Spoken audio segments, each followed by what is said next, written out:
Isang mapagpalang umaga po sa ating lahat at welcome back sa ating morning devotion sa umaga na ito.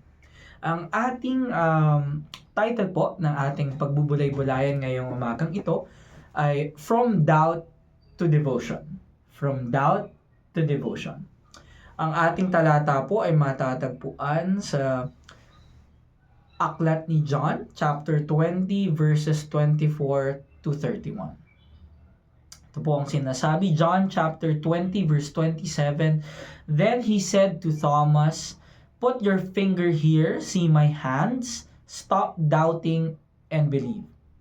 Sabi naman po sa John chapter 20 verse 29, "Blessed are those who have not seen and yet have believed." So, blessed are we who have read and heard the word of our Lord this morning. Si Thomas sa ating talata, hindi siya naniwala agad. Kailangan niya ng ebidensya. At kung tutuusin, relatable naman siya. Kasi marami sa atin, ganun din. Lord, pakita mo muna bago ako maniwala. Pero ang ganda ng ginawa ng ating Panginoon, hindi niya tinaboy si Thomas. Hindi niya sinabi, bakit ang hina ng faith mo? Instead, lumapit si Jesus at nag-offer ng grace. Jesus meets us even in our doubt. So kahit tayo ay nagdududa, kahit tayo ay hindi naniniwala, lumalapit pa rin ang ating Panginoon sa atin para tayo ay matulungan, para tayo ay mapalakas ang ating pananampalataya. At nung nakita na ni Thomas si Jesus, hindi siya nagduda. Nung nakita niya na talaga si Jesus na nakatayo sa harapan niya, ang sabi niya, "My Lord and my God." Hindi lang yun belief, hindi lang yun paniniwala, but what Thomas did was an act of personal surrender.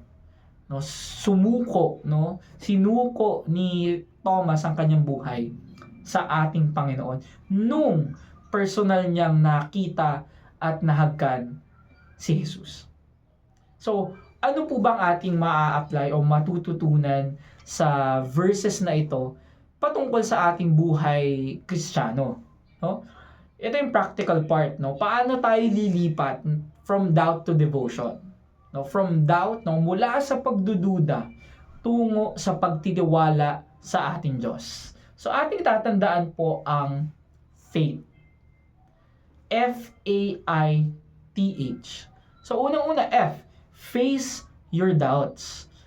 Hindi mo kailangan itago ang doubts mo kay God. Minsan kasi ang tendency natin, teka, parang malito ay, baka hindi ako spiritual enough. Ay, baka kulang ako sa dasal kasi pinagdududahan ko ang Diyos. Pero the truth is, honest doubt is better than fake faith. Aking uulitin po, honest doubt is better than fake faith. Mas maganda na totoo yung pagdududa mo kaysa naman peke ang iyong pananampalataya. Kapag hindi mo hinarap ang doubt mo, lalalim lang siya sa katahimikan Pero kapag hinarap mo ang iyong pagdududa kasama ang Diyos, yun yung nagiging doorway para magkaroon ng mas malalim at mas mabungang pananampalataya. So, instead na isuppress mo kung ano man yung pagdududa mo, sabihin mo, "Lord, ganito yung nararamdaman ko. Lord, ganito yung naiisip ko. Ganito yung naiintindihan ko. Pero, gusto kitang makilala. Mag-reveal ka sa akin, Panginoon. Patuloy mo akong gabayan." Let's face our doubts. A, approach Jesus. Tayo po ay lumapit kay Jesus. Si Thomas kahit nagduda, si Jesus ba talaga itong nakatayo sa akin? Pero hindi siya lumayo. Hindi siya lumayo kay Jesus or hindi rin siya lumayo sa community ng disciples. At eventually, nandun siya when Jesus showed up. Okay, so what's the lesson there? Stay in the presence of Jesus kahit confused ka.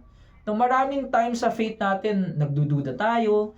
Marami sa faith natin, parang ayaw na natin mag-church, ayaw na natin mag-pray kasi parang wala naman nangyayari. Parang hindi naman totoo itong pinaniniwalaan ko. Pero again, stay in the presence of Jesus kahit confused tayo. No? Continue showing up, punta tayo sa church, mag-pray, mag-devo, mag-worship, no? Kahit walang gana, patuloy tayong lumapit sa ating Diyos.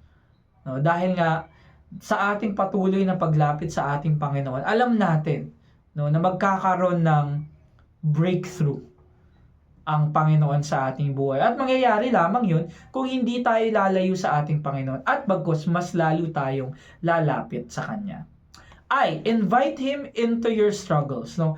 Hindi lang dapat si Jesus hindi lang dapat sa mga panahon na okay tayo, no? Kaya tayo sasama kay Jesus. No? Dapat kasama din siya, lalo na sa panahon na may anxiety tayo, maraming pagdududa, maraming questions, maraming pain, maraming uncertainty. No? Faith is not pretending you're okay. Okay, ang pananampalataya natin sa Panginoon ay hindi ibig sabihin no na magpapaka-plastic tayo na ay okay lang ang lahat. No? Faith is saying, Lord, hindi ako okay, but I'm letting you in. No, Lord, hindi ako okay today pero magpe-pray ako, mag-worship ako kasi alam ko na ikaw ang may kakayahan para tulungan ako. No, para baguhin ang buhay ko. No? So dapat lang no na kung saan tayo pinaka-vulnerable, doon dapat natin papasukin ang ating Panginoon.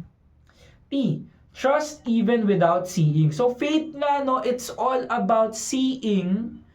Okay, seeing, it's all about believing. No, even though we cannot see. No, ito yung pinaka-challenging, gusto natin kasi proof muna bago trust. Pakita mo muna bago ako maniwala. No, pero sabi ni Jesus, no, blessed are those who have not seen and yet have believed. So, meaning, hindi lahat may immediate answer. Hindi lahat may visible sign. Hindi lahat may instant clarity. But, lagi nating pipiliin na magtiwala sa ating Panginoon. So, trusting God kahit hindi pa okay ang situation. Trusting God kahit delayed ang prayer. That is real faith. At panghuli mga kapatid sa pananampalataya, H, hold on to His truth. Hold on to His truth. Kapag nagda-doubt ka, madalas feelings ang malakas. Tama. No, parang wala si God. Parang hindi siya gumagalaw. Lungkot ko today. No, pero feelings are not always facts, no? Ang feelings natin lilipas 'yan.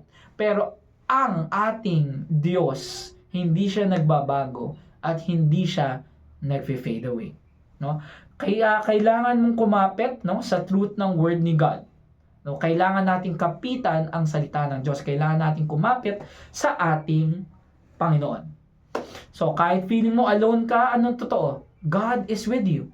Kahit feeling mo walang direction, anong totoo? God has a plan for you and me.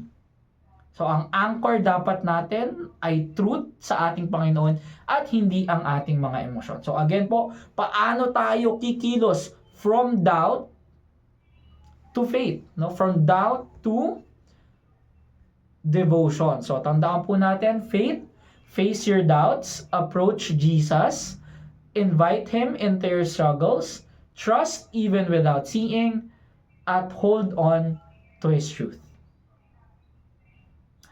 Alright, so ngayon po, bilang sa ating pagtatapos, wag po nating takbuhan ang ating mga pagdududa.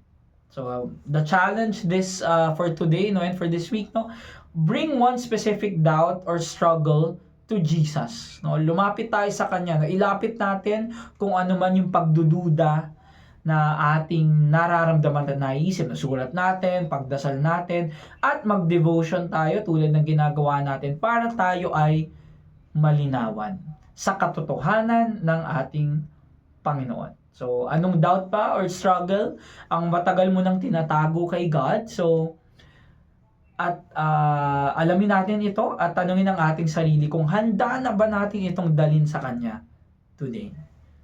No? So, again, mga kaibigan, mga kapatid sa pananampalataya, doubt is not the end of faith. It can be the beginning of a deeper relationship with Jesus. So, ang pagdududa ay hindi katapusan ng ating pananampalataya, kundi ito ay magiging simula pa ng mas malalim na relasyon at pagkakakilala sa ating Panginoon. Tayo pong lahat ay manalangin. Lord, thank you because you are patient even in our doubts. Hindi mo kami tinataboy kapag kami ay naguguluhan. Tulungan mo kaming harapin ang doubts namin, lumapit sa iyo at magtiwala kahit hindi namin nakikita ang lahat. Please transform our doubts into deeper devotion.